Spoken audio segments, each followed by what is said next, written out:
আজকে হাতে পেয়েছি একটা নষ্ট হয়ে যাওয়া সোলার ব্যাটারি, যেটা দীর্ঘদিন ব্যবহার করা হয়েছে।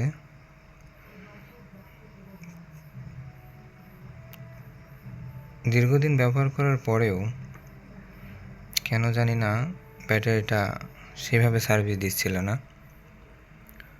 তো হঠাৎ ব্যাটারিটা হাতে পেলাম।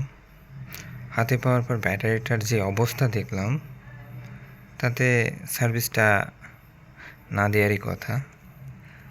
তো চেষ্টা করলাম ব্যাটারিটাকে ঠিক করার জন্য।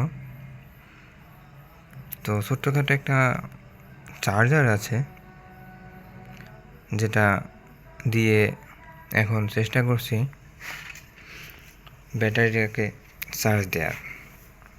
তো জানি না ঠিক হবে কি না, তবে আশা রাখছি ব্যাটারিটা ঠিক হবে। তো ব্যাটারিটার সমস্যা হচ্ছে, দীর্ঘদিন ব্যবহারের পর ব্যাটারিতে এক ধরনের কার্বন পড়ে, যেটা চার্জার থেকে টোটালি ডিসকানেক্ট হয়ে গেছিলো। তো এর জন্য ঠিকঠাকভাবে চার্জ নিচ্ছিল না। আর চার্জ নেওয়ার না কারণেই ঠিকঠাকভাবে সে চার্জ রাখতে পারছিল না, বা সবাইকে হ্যালো দিতে পারছিল না।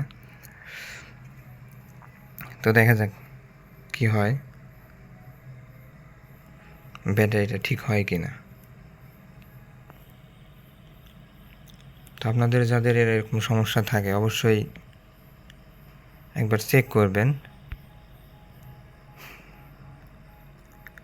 এবং সমাধান করার চেষ্টা করবেন।